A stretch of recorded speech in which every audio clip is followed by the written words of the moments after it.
Rapaziada, vamos acelerar um pouco. E quando eu falo acelerar, eu tô literalmente falando sobre acelerar. Daqui a pouco você vai entender a piadinha. Antes de eu explicar essa questão do impacto que o uso da ECDH tem nos bancais, eu quero tentar me redimir aqui. Tô até com vergonha de mim mesmo. É porque é o seguinte, nas videoaulas passadas, eu tava revendo aqui, eu tava meio derrubado, mas aí eu dei uma olhada no calendário aqui, vi que logo mais chegam as férias e renasceu em mim a vontade de lutar. Então vamos pra cima. Olha só, de verdade, eu deveria ter começado as duas videoaulas anteriores mostrando uma aplicação onde a gente tem ECDH. Eu quero dizer, é que eu deveria ter apresentado as ECDHs mandando um exemplo de aplicação na sua ideia. E por isso eu resolvi tentar me redimir e apresentar agora e reforçar essa questão das forças que aparecem quando a gente tem transmissão utilizando esse tipo de engrenagem.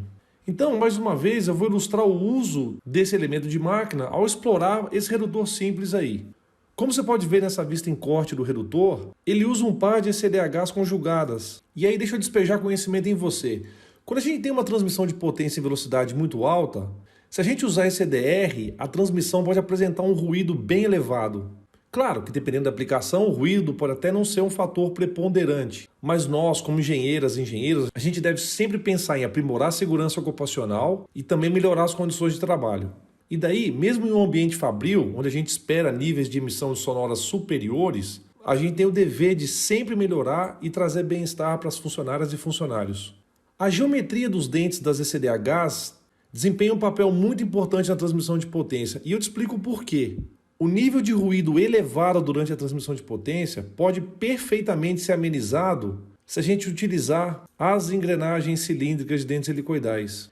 E eu quero explorar brevemente com vocês as razões físicas desse fenômeno. Essa transmissão mais silenciosa acontece porque a gente tem uma transmissão de esforços progressiva sobre a largura do dente. E está aí uma marca característica e também um dos aspectos mais importantes das ECDHs. É justamente essa transmissão de esforços progressivos. Como o engrenamento acontece progressivamente, o contato entre os dentes acaba acontecendo de maneira bem cadenciada. Porque pensa bem, pensa dois dentes conjugados. O contato dos dentes vai começar em uma extremidade do dente e ele vai progressivamente acontecendo até a extremidade oposta desse dente. Outro ponto importante, turma, tipicamente a resistência mecânica do dente de uma ECDH costuma ser maior do que a de uma ECDR.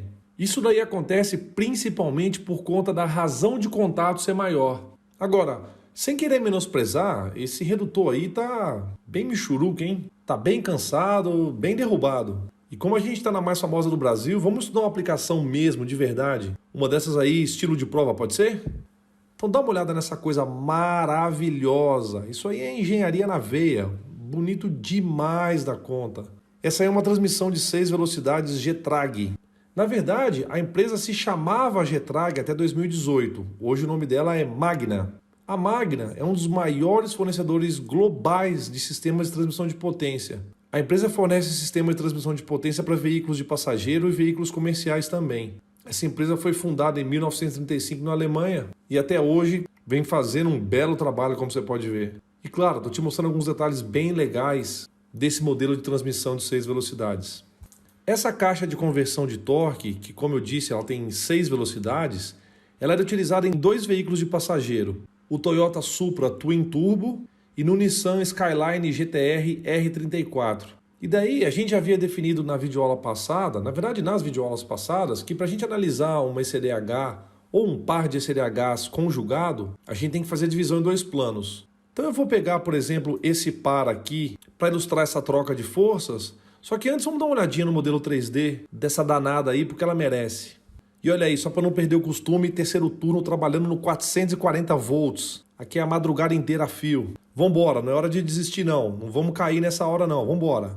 Aqui é do começo ao fim sem descansar. Olha que coisa linda, maravilhosa. Bonito demais, hein? Coisa fina. Queria colocar um desse aqui em casa, hein? Tá doido. É para isso que a gente estuda. É para entender o funcionamento de uma bichana dessas aí. Deixa eu fazer uma explosão aqui para vocês verem o tanto de componente que tá desenhado aí e que quem fez essa modelagem teve o maior capricho possível. Muito bacana mesmo. Vamos dar uma olhada dentro dela para a gente identificar alguns componentes interessantes. Primeiro que para facilitar a nossa visualização é melhor tirar a carcaça, né? A menos que alguém tenha visão de raio-x por aí. Olha aí, que coisa maravilhosa, hein? E se você prestar atenção, tem um monte de coisa legal aqui. Inclusive que a gente já estudou, como eixos ranhurados. Tem uma parte muito interessante que é a parte de rolamentos, que a gente está vendo aqui. Também tem uma parte bem bacana que a gente pretende estudar também, que é a questão das molas. Todos esses elementos aí estão sujeitos à fadiga. Tem os elementos de fixação que são utilizados aí também, os parafusos. Enfim, isso aqui é um banquete de opções para quem gosta de engenharia mecânica. Doido demais! E é o que eu insisto com vocês, turma. Tem que vibrar, tem que curtir. Então deixa eu me concentrar aqui antes que eu comece a explicar como é que esse negócio funciona. E aí vão ser 60 videoaulas para poder examinar e exumar todos os componentes mecânicos que tem aqui dentro. Mas só para deixar a aula mais bonita, né? Então vamos dar uma olhadinha nessa vista e vamos isolar só os eixos de transmissão de potência e as engrenagens que estão nesse sistema maravilhoso aí. Olha só para ilustrar essa troca de forças entre um par de engrenagens cilíndricas de dentes helicoidais, eu vou isolar essas duas engrenagens aqui. Vamos pegar esse pinhão e essa coroa.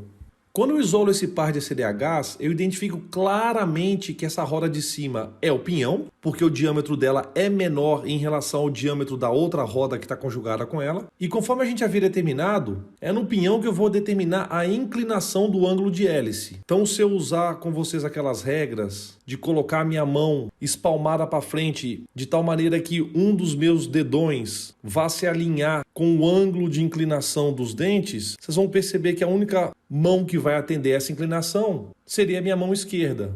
Uma outra técnica que eu mostrei para vocês é vocês colocarem a engrenagem em pezinho assim, jogarem uma bolinha dentro do dente, essa bolinha escorreria para a esquerda e por isso a gente conclui que essa engrenagem tem um ângulo de hélice beta para a esquerda. Obviamente eu consigo identificar esta outra engrenagem que está conjugada com ela como sendo a coroa. E aí, utilizando esses mesmos critérios, eu consigo identificar que na coroa o ângulo de hélice é para a direita. Gente, essa cota aqui representa o quê? Tempo.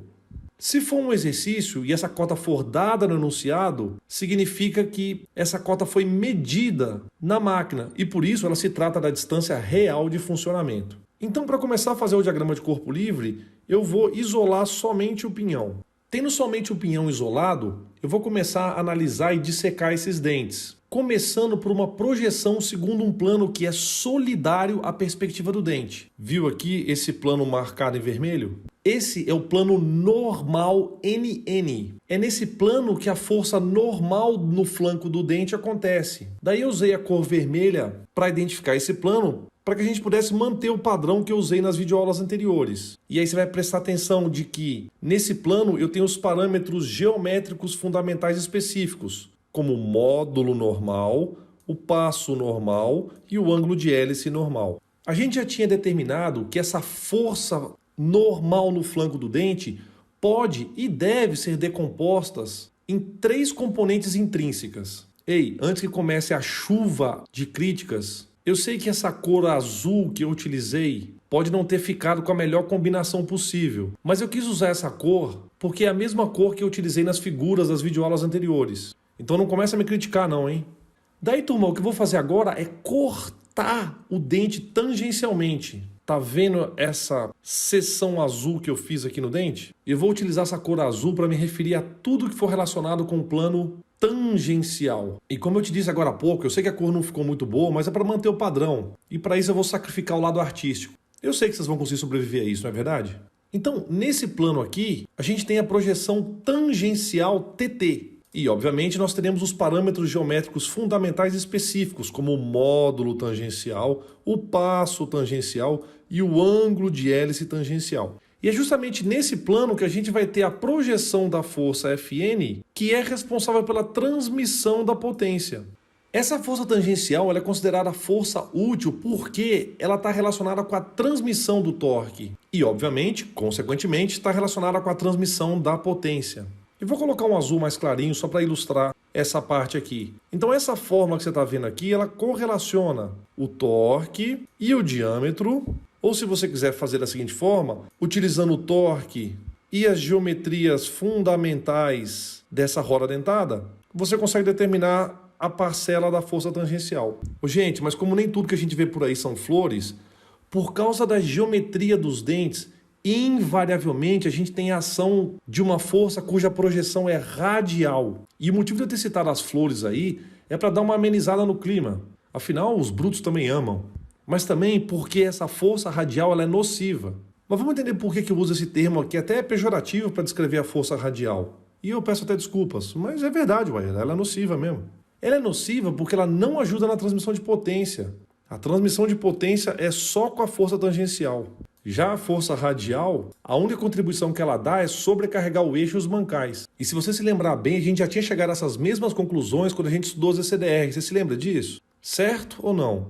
Agora, eu chamo a atenção de vocês de novo. Quando a gente está falando sobre ECDH, por causa desse ângulo de inclinação que a gente chama de beta, que por um lado é bastante vantajoso, porque ele ajuda a gente a ter um contato progressivo, e isso torna a transmissão silenciosa, e diga-se de passagem uma baita vantagem.